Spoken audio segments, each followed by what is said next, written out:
What is up, ladies and gentlemen, but most of all you ladies out there? Thanks for clicking on another episode of Break the Silence. I am your host, Cyborg. Jeff Green is back. Split cow!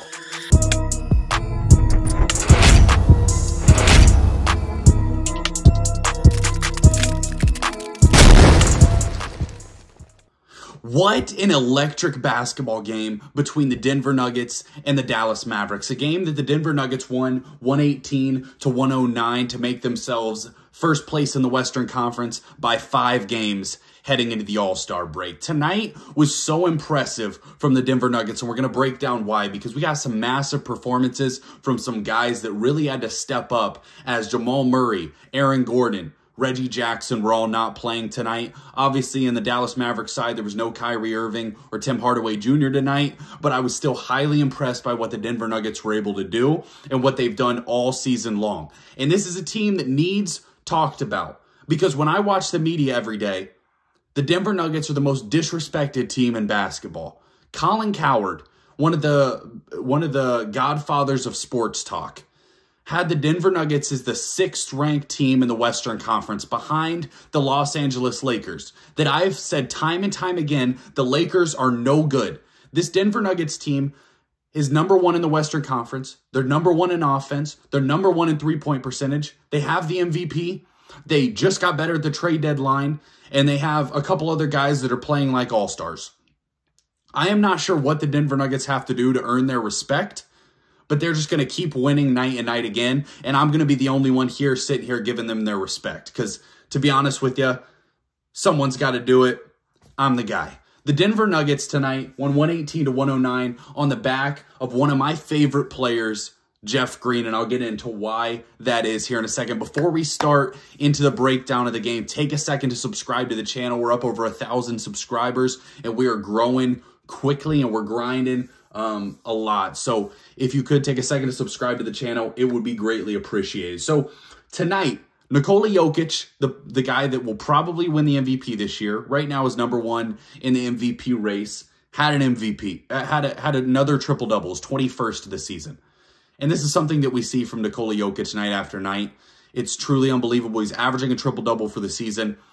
He is the best passing big man, at least in my lifetime, probably of all time. A lot of people say guys like Bill Walton and the old Sabonis were really good passers. I didn't get to watch those guys in real time, but it's hard for me to believe anyone is better than Nikola Jokic is as far as a big man passing the basketball, running the offense. But tonight wasn't about Nikola Jokic and his triple-double, and that's unbelievable to say. They got massive production from Jeff Green and Michael Porter Jr., and then they got real production as well from Kentavious, Caldwell Pope, Vlatko Cancar, Bruce Brown, and then Thomas Bryant Smith off the bench. Now, the Denver Nuggets made some massive additions at the deadline. They added Thomas Bryant and they added Reggie Jackson. Obviously, you moved on from Bones Highland. Kind of sounded like it was time for those for Bones and the Denver Nuggets to part ways, but they brought in Reggie Jackson, a guy with playoff experience, a guy who's had big games and big moments, and a guy who maybe fits the timetable of this Denver Nuggets team trying to win a title this year a little better. So I really don't hate that trade for Bones Highland. He's went in press conferences kind of hating on some of the Nuggets guys, and I really don't love that from Bones. You know, obviously very fun player to watch. I know Nuggets fans really liked him.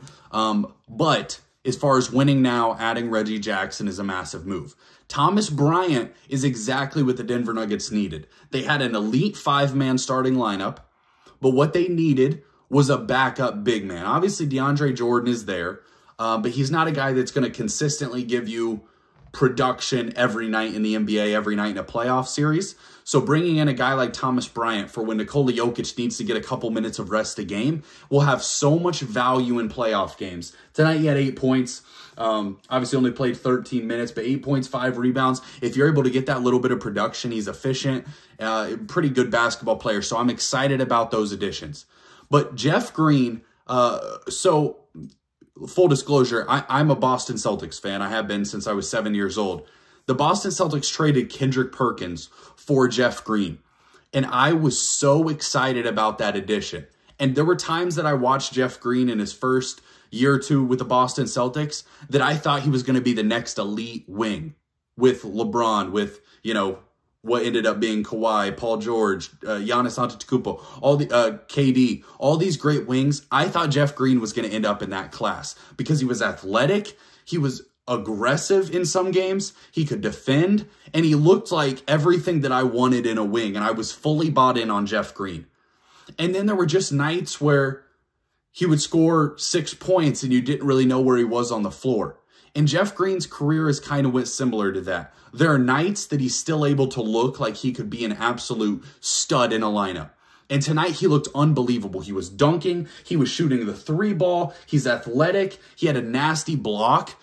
Jeff Green tonight had 24 points, which was a season high, 11 of 16 shooting.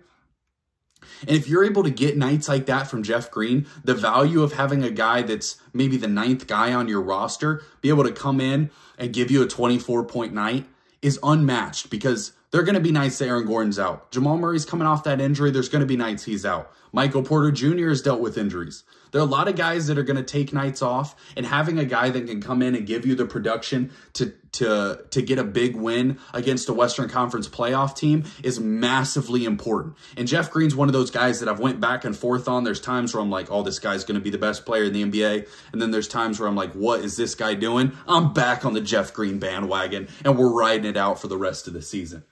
Michael Porter Jr. played an awesome game tonight, and I loved his aggression on offense. He's obviously always kind of looking to score, but he also played very well on the defensive end of the court. Michael Porter Jr. tonight had 22 points, 5 rebounds, 8 of 16 shooting, 5 of 10 from 3. He's a guy that I think is potentially the X factor of this Denver Nuggets team. We know what Nikola Jokic brings to the table. We've seen what Jamal Murray could do in big playoff games, especially in the bubble against the Utah Jazz and then against the Los Angeles Clippers in the next round. So we've seen Jamal Murray perform in big moments. Aaron Gordon has been very consistent for the Denver Nuggets. Michael Porter Jr. being healthy and scoring at an elite level is exactly what this Denver Nuggets team needs. But if he's able to consistently perform at that level, the Denver Nuggets will be exactly where I expect them to be, and that is in the NBA Finals. And I think with the addition in the Western Conference, let me before I get to that, let me finish up a couple things on the Denver Nuggets. They're number 1 in offensive rating. They're number 1 post offense in the NBA. Number 1 in three-point percentage. They're also the number 2 defensive rating team in clutch time.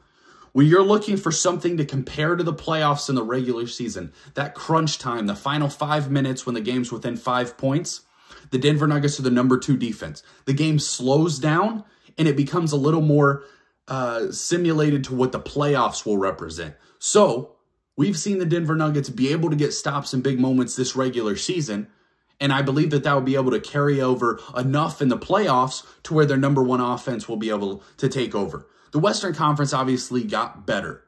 You added Kevin Durant to the conference. You added Kyrie Irving to the conference. For whatever that does for the Dallas Mavericks, I'm still pretty unsure on that one. But I don't think that Dallas got worse by the trade by any means. The Phoenix Suns are going to be the big team that everyone's going to pick, the big teams that everyone's talking about. They lost Mikal Bridges, and Mikal Bridges tonight had 45 points. He's an elite for the Brooklyn Nets. He's an elite perimeter defender. That is a major loss that I don't think people are accounting for enough. I heard a bunch of shows and a bunch of pundits and analysts saying that the Suns' defense will get better with Kevin Durant. No, it won't. The Suns' defense is going to take a little bit of a step back. Kevin Durant will improve their offense. So when you're looking at these 2 offensive juggernauts between the Nuggets and the Suns, you're going to have studs all over the court. So it come down to efficiency, which the Nuggets are crazy efficient. Now, Kevin Durant's very efficient too, but Nikola Jokic is like the most efficient basketball player ever, taking care of the basketball, who can get stops in big moments. And I think what we haven't seen this Phoenix Suns team play together at all. And people already have them as the finals favorites. That's beyond me. People jump the gun way too much. Obviously, I like the move. The Phoenix Suns now have a quality lineup with Chris Paul, Devin Booker, KD, Ayton, and whoever they decide to play in that 5th position. But is their depth as good as the Denver Nuggets? In my opinion, no. And a lot of this remains to be seen. They did make an addition.